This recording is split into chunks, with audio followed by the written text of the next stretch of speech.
మాటలన్నీ రికార్డు నుంచి తొలగించబడతాయి. దయచేసి సబ్జెక్టు డీవియేషన్ కాకుండా కండోలెన్స్కు సంబంధించిన విషయాలే మాట్లాడండి దయచేసి. ప్లీజ్ మహేశ్వర్ రెడ్డి గారు please. Sir, I don't understand what is deviation here.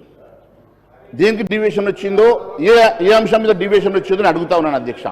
సంతాపము ఖచ్చితంగా డాక్టర్ మన్మోహన్ సింగ్ గారిని గుర్తు చేసుకున్నటువంటి సందర్భంగా వారికి జరిగిన అవమానాలను కూడా గుర్తు చేశాను అధ్యక్ష.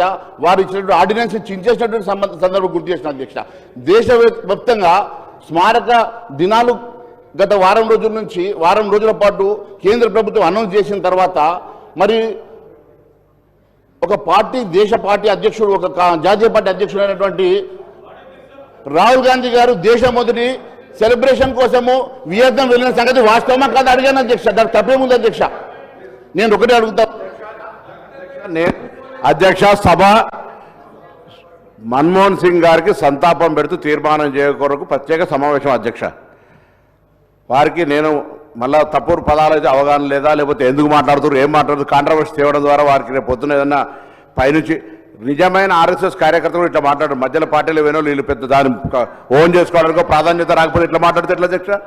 అరే ఏం ఇప్పుడు రాహుల్ గాంధీ విహారయాత్ర పోతే మా పార్టీ లేకపోతే బయట కనుక ప్రెస్ కాన్ఫరెన్స్ చేయండి. హౌస్ సంతాప సభ మన్మోహన్ సింగ్ గారు మీకు ఏమైనా మంచి అనిపిస్తే మంచి చెప్పండి, లేకపోతే సంతాపం చెప్పి సభ్యులు కూరుకోండి. మొత్తం మీరేదో లేని సభ్యులు పక్కన హరీష్ రావు గారు అందించే అవసరం ఏమన్నా సార్ దానికి సంబంధించి పూర్తిగా వారు కూడా మీరు మాట్లాడలేరు పక్క కూర్చున్నతో పాప. నేను దయచేసి మీరు మీరు ఏమంటారు సార్ అధ్యక్ష, ఇది సభకు మర్యాదగా వస్తారు ఇవాళ మీరు ఇంత పెద్ద అందరు ప్రతిపక్ష నాయకుడు ఆ పార్టీలో హరీష్ రావు గారు ఇంకా వారికి ఏదో ఒప్పందం ఇది నాకు అర్థమైతే సంతాపము మన్మోహన్ సింగ్ గారు తెలంగాణ ఇచ్చిన ఆయన గురించి మాట్లాడమంటే ఎక్కడికెక్కడికో పోతా ఉన్నాడు. ఏం మాట్లాడుతూ అర్థం కాదు. అరే మీరేం మాట్లాడుతారో మాట్లాడండి ప్లీజ్. మహేశ్వర్ రెడ్డి గారు. అధ్యక్ష, మంత్రి గారు ఎందుకు ఇంటర్వెన్షన్ అవుతున్నారో నాకు అర్థం కావట్లేదు అధ్యక్ష. నేనేమన్నాను అధ్యక్ష? ప్రధానమంత్రి గారు వారు చనిపోయిన కొన్ని గంటల్లోనే మరి మన్మోహన్ సింగ్ గారికి స్మారక చిహ్నాన్ని నిర్మాణం చేయాలని చెప్పేసి వారు అనౌన్స్ చేసిన సంగతిని గుర్తు చేస్తా ఉన్నాను అధ్యక్ష. ఇక్కడ కూడా ఖచ్చితంగా వారి స్టాచ్యూతో పాటు పివి నరసింహారావు గారి స్టాచ్యూ కూడా ఇక్కడ కట్టాలని చెప్పేసి మేము అడుగుతా ఉన్నాం అధ్యక్ష.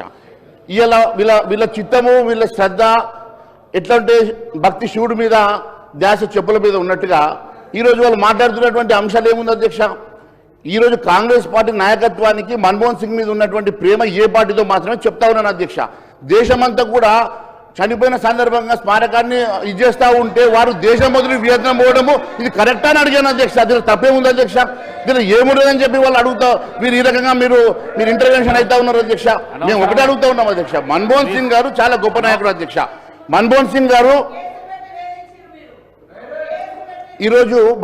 గారు ఈ దేశ ఆర్థికవేత్తగా మేము గౌరవిస్తున్నాం అధ్యక్ష. దేశ ప్రధానమంత్రిగా వారు తీసుకొచ్చినటువంటి ఎన్నో సంస్కరణలు మేము తప్పకుండా అప్రిషియేట్ చేస్తూ ఉన్నాం అధ్యక్ష. దాని విషయంలో మరి వారికి జరిగిన అవమానాలు కూడా నేను కొన్నిసార్లు చెప్పాల్సి వచ్చిన సందర్భంగానే అవమానాల సంగతి చెప్పాను తప్ప మరి దానికి ఎందుకు మరి మంత్రులు బాధపడతా ఉన్నారో నాకు అర్థం కావడం లేదు అధ్యక్ష. నేను ఒకటే అడుగుతా ఉన్నాను అధ్యక్ష. ఈ దేశంలో అందరూ మాజీ ప్రధానమంత్రికి దక్కినటువంటి గౌరవమే ఏ రకంగానైతే అందరికీ ఫ్యూనరల్ జరిగిందో అదే మాదిరిగా వీరిని కూడా అదే గౌరవంతో మరి ఫ్యూనరల్ చేయించినటువంటి సంగతి మేము ఒకసారి గుర్తు చేస్తూనే మరి పివి నరసింహారావు గారిని కూడా మరి భారతరత్న గత ప్రభుత్వం ఇవ్వకుంటే భారతీయ జనతా పార్టీ మరి భారతరత్న ఇచ్చి వారిని గౌరవించి వారి కుటుంబ సభ్యులను ఆహ్వానించిన సంగతి కూడా గుర్తు చేస్తూ మరి వారికి కూడా ఇక్కడ ఒక స్టాచ్యూ నిర్మాణం చేయాలని చెప్పి మేము అడుగుతున్నాం. తెలుగు బిడ్డగా వారి స్టాచ్యూని కూడా ఇక్కడ నిర్మాణం చేయడానికి ఒక రెజల్యూషన్ మీరు పెట్టుంటే బాగుండేదని మాత్రమే మేము అడుగుతా ఉన్నాం అధ్యక్ష. మరి ఈ రకంగా మరి ఒక మాజీ ప్రధానమంత్రికి గతంలో జరిగిన అవమానాలు మరి భారతీయ జనతా పార్టీ ఏ రకంగా వారిని గౌరవించి ఈరోజు వారి కోసం వారం రోజులు మరి స్మారక దినాలుగా ప్రకటన చేస్తూ మరి వారికి ఒక ఢిల్లీలో ఒక స్మారక నిర్మాణాన్ని చేపట్టడానికి అనౌన్స్ చేసిన సంగతి గుర్తు చేస్తూ ధన్యవాదాలు తెలియజేస్తున్నాను అధ్యక్ష. గౌరవ సభ్యులు కూనమనే